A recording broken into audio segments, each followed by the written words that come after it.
What's up, everybody? Doc's Daily, Tuesday, August 12th. We are live, full effect, 1 o'clock Eastern time.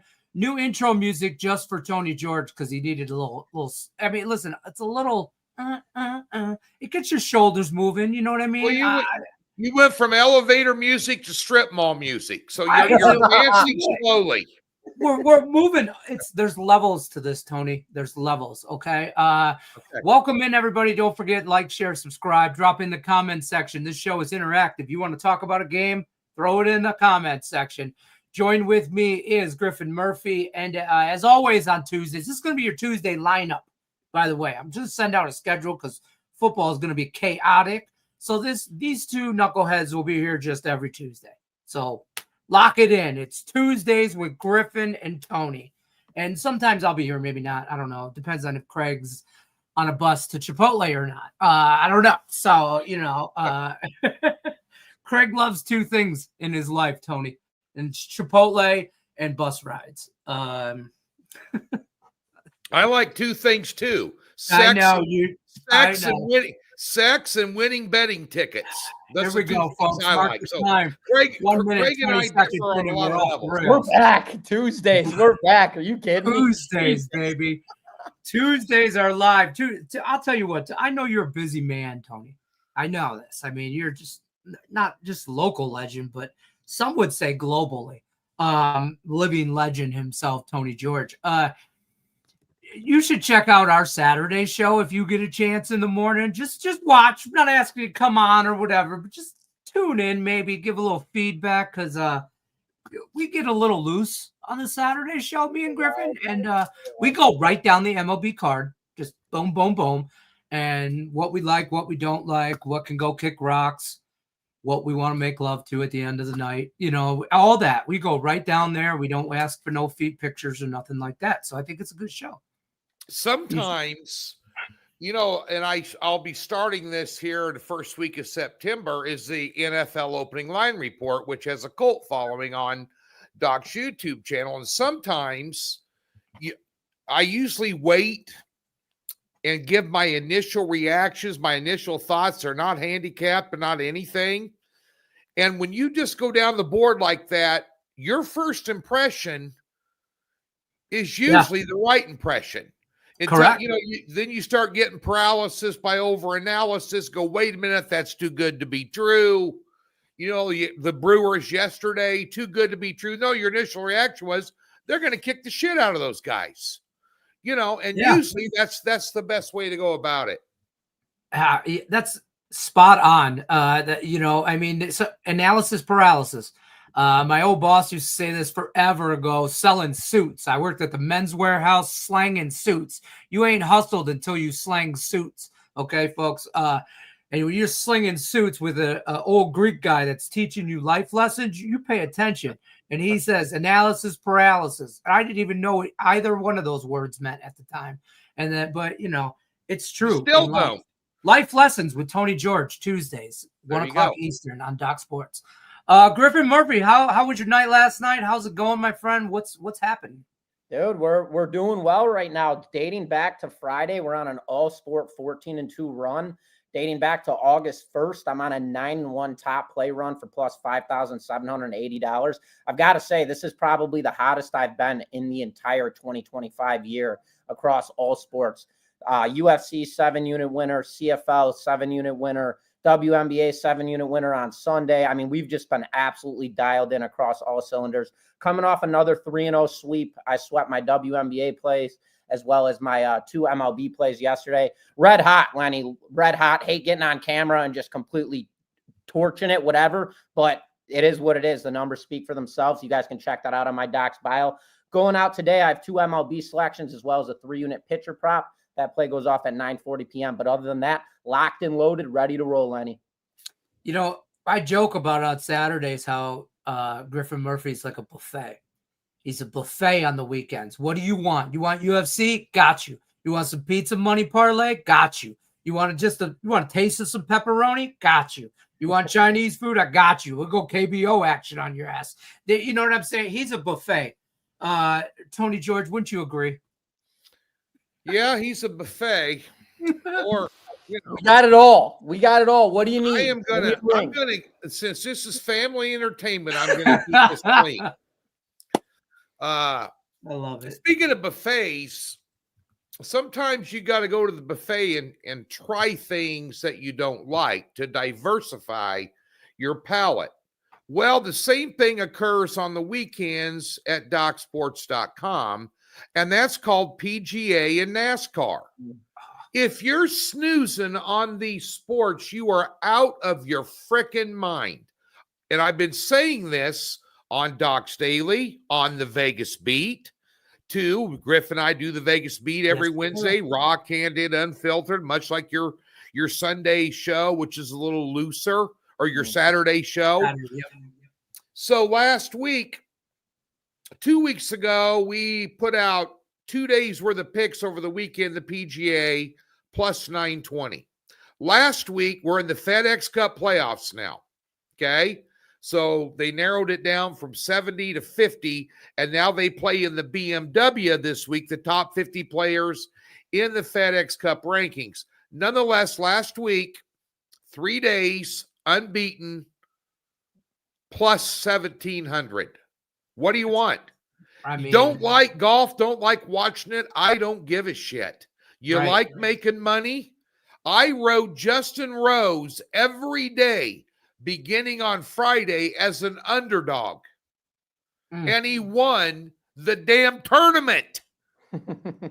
So I'm just saying, be sure and tune in this week for the PGA, NASCAR 4-2, our last 6 picks. Big race at Richmond this week. NASCAR's on Saturday night this week. It's a Richmond race. So, matter of fact, I believe the next 2 weeks are on Saturday, because the week after that, the weekend I'll be in Vegas for the Circuit Contest weekend. That's the second running at Daytona. So that'll be on a Saturday night as well. So come down to Circus Sportsbook at the Mega Bar and join me as we cash some NASCAR tickets on the Super Speedway there at Daytona. Yesterday I took a total pass. I don't like Mondays in baseball. There's too many surprises. Yesterday, if you took every public bet, you would have won. I mean, they all came in. Usually it's a veritable potpourri of just head scratchers and TV remote throwing type baseball games on Monday. So I passed. Today we got a doubleheader in Major League Baseball, a doubleheader in the prop market, and we have a singled out 3-unit best bet in the WNBA. And just because it's a 3-unit play doesn't mean it's dog crap. Mm-hmm. These 3 and 4 unit picks, folks, if you're discounting the value of 3 and 4 unit plays, there's something wrong with you. Now, I don't put out 6 and 7 unit plays every other day. Some guys do, and that's fine. That's how they roll. I roll differently. 90% of my picks are 3 and 4 unit picks. They're the best bets of the day. I'm just managing bankrolls on a slow and steady basis. So that's why those still have value. So we've got one of those today. We'll have NFLX up on Thursday. Yep. You bring up a good point. NASCAR, PGA. Couple years ago, I really wasn't that WNBA guy. And then somebody told me, like, you ain't got to watch it. And I'm like, you know what? I don't. Because there's a lot of baseball I bet on that I do not watch. You know what I mean? And he's like, so what's the difference? And I'm like, yeah, you're right. And it kind of stuck with me. Start betting a little bit of WNBA here and there, make money. It's I don't want to say it's easy money because it's not, but softer lines. So why would that not adapt into like a NASCAR or PGA or stuff like that? Yeah. Plus, this guy kind of knows what he's talking about. I'm just saying. I don't want to say it out loud because then you see him, but he does know what he's talking about. All BS aside. You hit a very good note. Soft lines. Yeah. So how do you know that the book has soft lines in a certain sport? When they have major line moves. So NASCAR, you can, when I was really tearing it up, Matter of fact, I was at the sports book at Circa one time, and the guy came up and talked to me when Griffin was there with me. Oh, yeah. But I said, how do you get minus 120 or plus 120, and 20 minutes later, the plus 120 is minus 190? He goes, Tony, we get your picks at the book. But what that tells you is one thing. Same thing in WNBA. Opens up at 161, closes at 167. 6-point line move. Opens up at minus 1.5, closes at minus 5. You know why that is? Because it's a soft market. Only sharps bet them. And when they get major money coming in, they react. It's not like football. Get a $20,000 bet on the Jets, doesn't touch the line. You get a $20,000 NASCAR bet, you get a $20,000 WNBA bet, they'll move that line substantially. Sticks out like a sore thumb. So if you are not betting these sports, PGA, same thing. Only sharps are coming in betting them.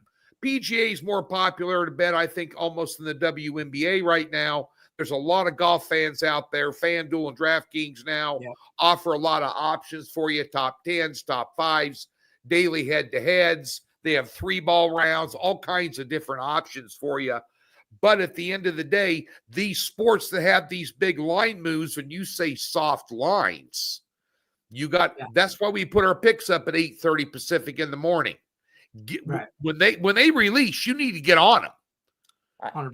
I got to say, this is probably one of the sharpest things that I have heard. Not to shoot Tony's horn at all whatsoever. We can't do that, can we, Lenny? No, there's not enough. That was one of the sharpest breakdowns that I have seen in about 5-6 months on Docs Daily. I will say, wow, phenomenal. Yeah, I mean, for sure. We joke around and try to have fun on this show and make light, and talk a little bit. We can't just go down the baseball card and give everything away. Okay, we're not going to do that. We're trying to make you guys better bettors and helping you do that. But at the same time, these two guys do a lot of the work so you don't have to. Like Stop Geo, I see you in the chat here. As a handicapper, what would you say are the top few things to research in the offseason for the NFL? I feel like I'm behind as it is. Trades. Facts. But to be honest with you, I follow some of the guys that I know that are doing the work because personally, and what I do, I get analysis paralysis on a regular basis because of the line of work that I'm in. I get so much information from so many well-known expert handicappers like you two.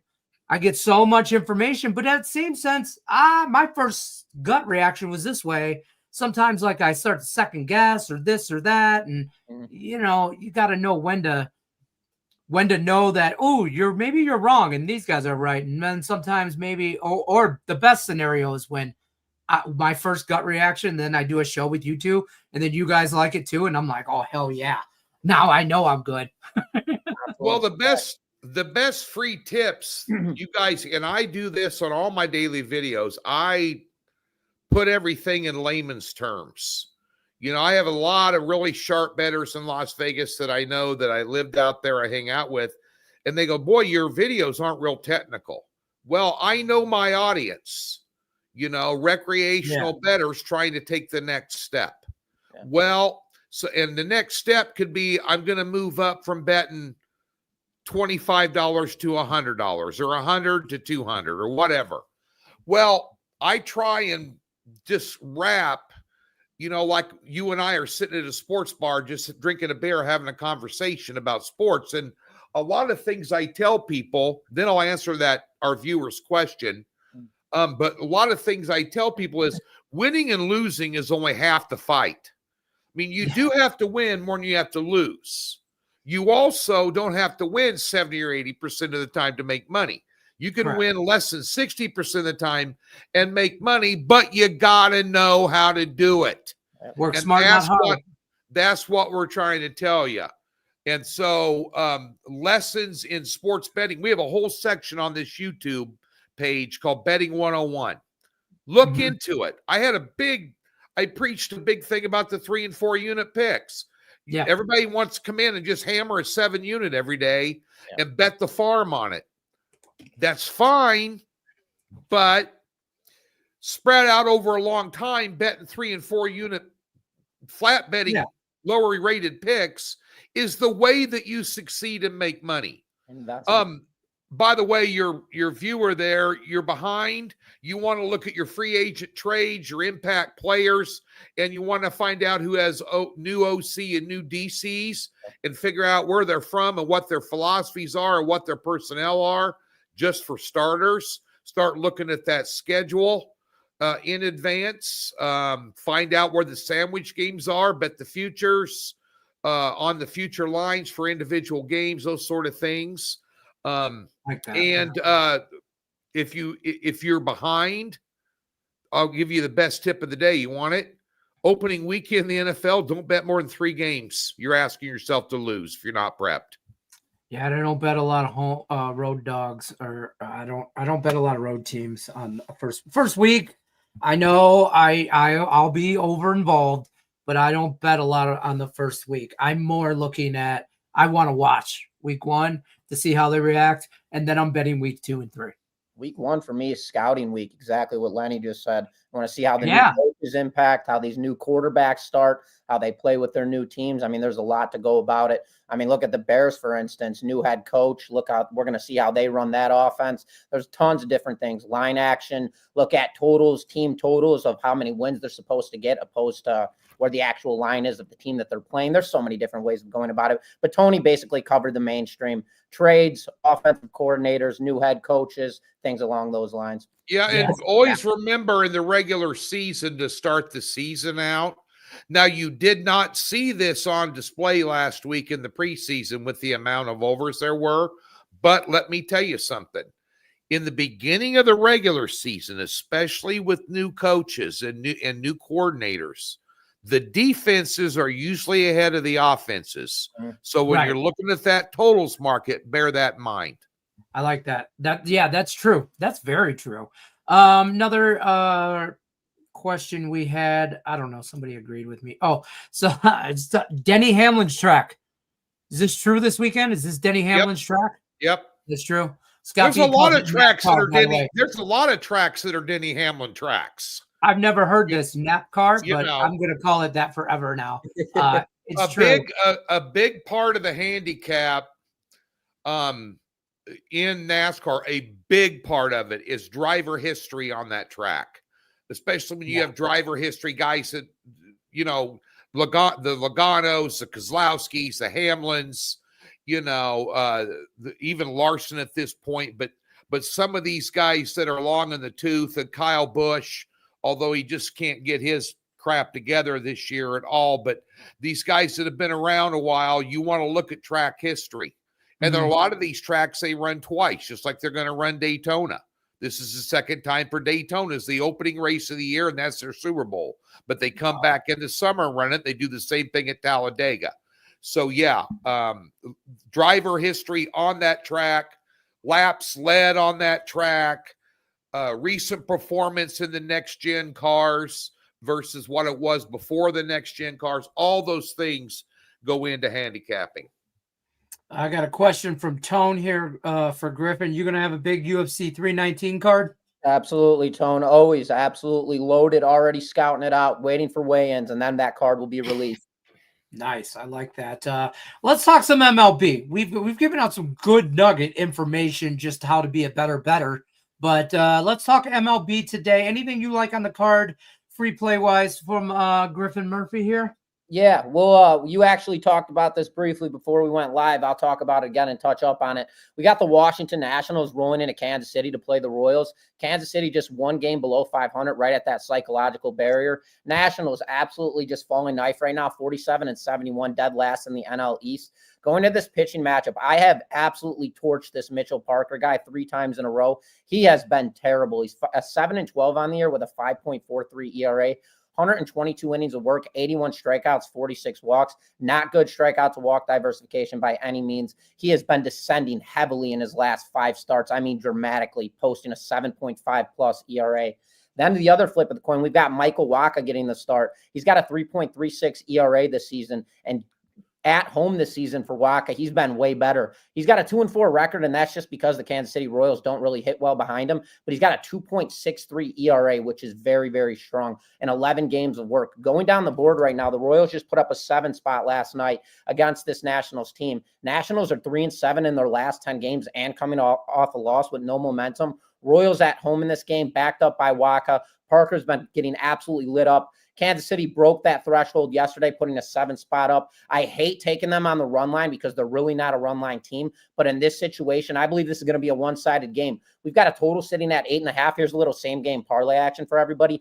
I believe it's going to be one-sided. Drill the Royals here on the run line as well as drill that under 8.5 runs. I don't think we're going to see a lot of runs out of this Nationals team. I don't think they're going to be potent considering the fact Waka's on the bump, and he's been absolutely sensational. Royals starting to play solid baseball, 5-5 in their last 10 games, and they've got a lot to play for. That AL Central is kind of wide open in a sense. I mean, you've got the Guardians fighting, you've got the Tigers in the lead. Royals are still in the mix right now. The season's not over, so they've got to turn it on in the second half like the Tigers did last year. Give me the Royals here on the run line as well as drill that under 8.5 runs in this one for me, Lenny.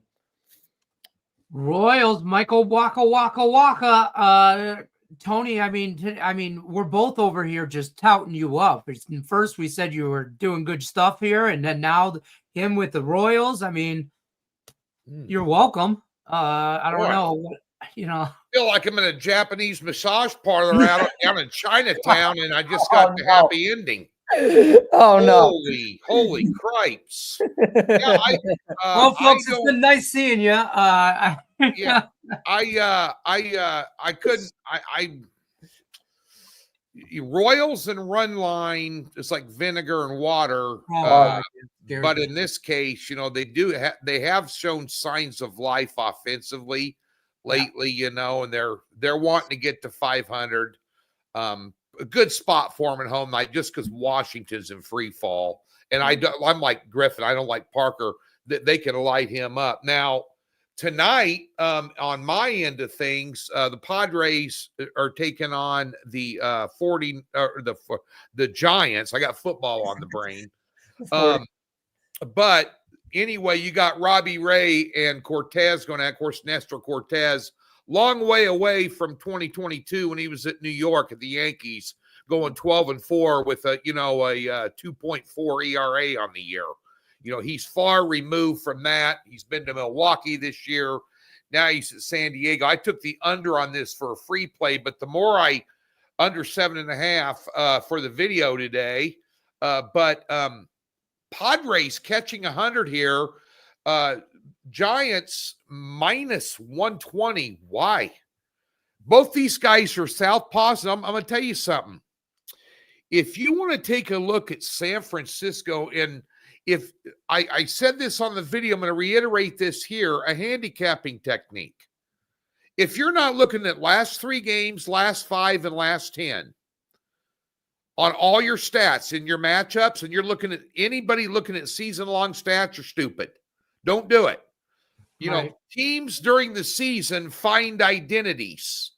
They're like Jekyll and Hyde throughout the season. New York Yankees started out great. Now they can't win a series. Yep. Blah, blah, blah. So just go down the list. Athletics, whipping boys. Now they give everybody a ball game. Yep. I mean, it's just one of those things. Tigers started out, your boys started out hotter than hell. Now they're struggling to even play 500 ball over the last 30 days. 100%. I'm just saying, teams go through cycles. They're cyclical.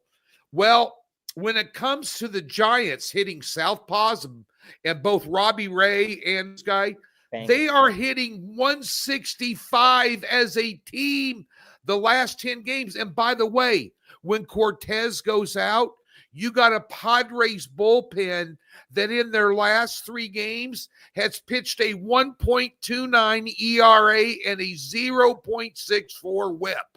That's why I like the under, but I think the Padres are going to get more run support tonight. I take the Padres on a small number. And since Griffin likes to do the parlays, which I consider taboo, same game parlay, the under. Probably win you a nice little ticket there for some pizza money. I don't hate that. You juiced up my premium there, Tony. I mean, you just nailed every single dot in my breakdown. Love it. Loved hearing it. I was getting more jacked up as you went. Anyways, carry on, Lenny.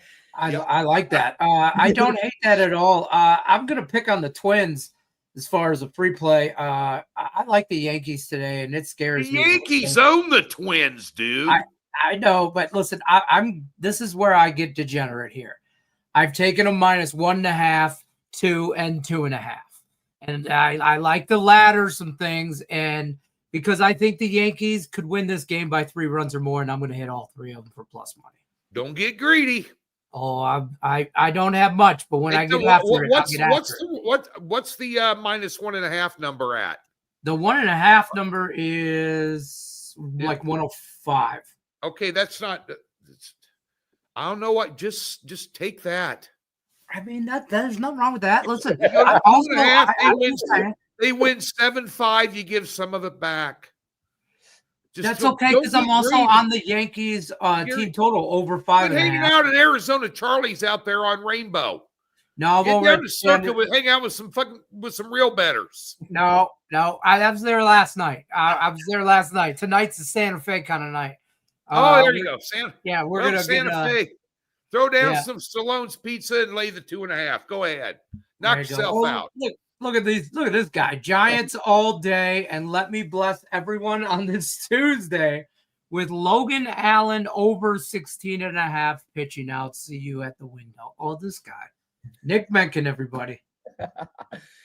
Yep. Giants. I don't know. I like the Padres. I do. I like. Hey, and by the way, I like the Brewers on the run line again. I don't care. Paul Skeens is pitching. Nobody cares. I'm just saying. I mean, first 5, sure, but at the end of the day, it's still the Brewers, and that wagon's just going to keep going. That's part of my premium package. I'm biting my tongue. All right. I don't want nothing to do with that game today. I've got a total, and then I've got that one as a smaller side play. Okay. Yeah, no. How do you feel about my Tigers today, Tony? I mean, they last night listed yet. Jack Flaherty. Is Flaherty getting the start? Yeah. Jackie Boy gets the start for the Tigers. Well, that doesn't instill a lot of confidence in anybody. No. -180. They are on the road against the White Sox. Right, I'm on the run line. That's a liability bet. That seems like a gamble in my eyes. I don't know. What's the weather in Chicago? The run line, they could win that thing 5-4. That scares me. 2-1 in the 9th inning. I'm curious to know what you guys. There's a good series going on. The Cubs and the Blue Jays. That's a good series. Damn near a pick 'em ball game. Series. That's going to be that's going to be interesting to watch. I really don't want to get too close to it, although I do have the total in there tonight for my 4 unit. But that's going to be a great series. You know, I probably lean Cubs tonight. The biggest thing for me in that game is Ben Brown will be getting the start for the Cubs, and this guy has been an absolute disaster on the road. He's got a 6.29 ERA on the road this season going into it. So that's a huge issue for me. Then why is Toronto only -110? Because Jose Barros at home's got a 4.34 ERA. That's right. I'm just saying anything. It's going to go the bullpens. Both teams can hit. I'm just telling you. Over. That is too. Every now and then you see that low hanging fruit. Don't pick it. Don't pick it. It's rotten in the middle. Mm-hmm. I'm on the over in that game, and if I had to back anybody up, you kind of got to back the team that's carrying all the momentum, and that's the Toronto Blue Jays. I mean, since that All-Star break, this has been one of the best teams in all baseball. Again, they're 6-4 in their last 10 games, coming off a win. Cubs have hit a little bit of regression and coming off a 0-1 game, and come 5-5 in their last 10 games, just 3 games above 500 on the road. Ben Brown, he's definitely no stud, gets lit up on the road. Barros, he's a very solidified name in this pitching rotation as well. As this guy's been in the league for years on end, and at one point he was with the Twins, AL Central, so he had dealt with the Cubs several times in his career. He's got pretty solid numbers against them lifetime. If I'm backing a team in this matchup, it's got to be the Blue Jays here with the momentum, especially. And on top of that, I'm drilling the over total runs in this game. Everything that you just said, you can't even make an argument for the Cubs here. Blue Jays -110. something stinks. Yeah. There's a weasel in the woodpile. Somewhere. Something. These books don't give games away. They're begging you to take Toronto. Yeah. They're begging you. I'm just saying. I'm not going to I'm not involved in it. I'm not getting involved in it. Yeah. I'm involved in the total, but I'm not involved on the side. But when I saw that, first thing out of my mind was Toronto's going to absolutely blow the Browns on the bump for on the road, on top of the fact that he sucks anyway, on and on and on. And I'm going, wait a minute. They should be minus 170. Something stinks. Yeah, something's not right. Yeah. But I mean, I don't know. And the total 9.5. You open it up, and all you do is stare at your screen. Barros with a 3.89 ERA on the season. Ben Brown 6.04 ERA, minus 125. So they're baiting the hell out of you to ride the Blue Jays. I love it, Tony. I agree. This seems like a trap fulfilled game, but at the same time, sometimes the traps are the play, which you could really screw yourself up that way a lot. I've done it this season where that trap, it's like, this is too good to be true. I'm going the other way, reverse flipping it. And then all of a sudden you look at the game and you're like, why the hell did I go that route? For me, the best bet in this matchup is the totals play. Current total 9.5. I'm on the over. Tony, large social media following, large viewer base here on Doc's YouTube page. Large website, the most well-known, probably gets more hits than any other handicapping website on the planet. And you got a 34-year veteran handicapper that took a sucker line, and all I do for 2 days is get kicked in the balls for doing it. That's why I avoid plays like this. Well, we talked about it too. We talked about at the beginning of the show. Analysis paralysis. Sometimes we overanalyze it, and then we're like, we're going to flip it, reverse it, double, smack it up, flip it, and rub it down. Oh no, and that's the play. And then and you're like, what the hell? So you say rub it, flip it, smack it down, flip it, rub it down. Oh no! Oh man, I gotta get song lyrics out every now and then. All right, we're gonna wrap it up. We're a couple minutes over. We appreciate everybody stopping by. These two guys are here every Tuesday. Tomorrow, Raphael will be joining us. Raphael Sparza and Nick Menken will be joining us. So that's your Wednesday lineup. Don't forget, look out for these two guys. The Vegas Beat Wednesday tomorrow. That will be drops usually about between 3 to 4 Eastern time. That drops. So look out for that. Anything you guys got going on tonight? You want to plug, Tony? The Gridiron six-pack will debut with a short future show a week from next Wednesday. I'll be in Vegas next Wednesday. I think Griff might be coming out. I'll be out there as well. Guess who else will be out there? Oh, we know. Okay, I got my phone on Do Not Disturb. Just Jesus, so you know. You lie. He lied so much. He loves me. Guys, you viewers think he hates me. He loves me. Get Tony a nice little Jimmy Beam. He'll be all good. All right, I'll have one waiting for him at the long bar when he gets there. A week from next Wednesday, the Gridiron six-pack fires back up. My 8th year, Griffin's 3rd year, 61.7% over the last 2 seasons, 6 free plays a week, 3 college, 3 pro, and that's a 200-plus game sample size, ladies and gentlemen. So be sure and tune in. Be up later every Wednesday. Starting next week, we'll do a quick future show. And the week after that, we may actually throw in a college football pick on that show. That show's the 27th, something like that. Kicks off the 23rd. So, we'll be in action. We'll be in action. Mm-hmm. Come on. Dude, it's come on down. The time has come. Gridiron time, baby. Time to get over to Doc's, get a package, tune in. Let's go. Let's rock and roll. Let's hit it. Hey, listen, I'm excited because I'll be behind the scenes helping out with that. But now I won't miss. I'm a fan. Like I'm a viewer. I've been a viewer for years of this show. Right here. And every now and then I miss a show. Now I won't ever miss 7.5 wins. There's a freebie. Come on. I'm fired up for football, baby. Tough here, man. Opening week. Nebraska. Opening weekend college football. You will find at T George Sports on Twitter. I'll be sending you pictures from Arrowhead Stadium in the suite as Nebraska, my boys, take on the Cincinnati Bearcats. That's going to be a hell of a game. Good luck unless you're against us, folks. We'll see you tomorrow, 1 o'clock Eastern. Take care.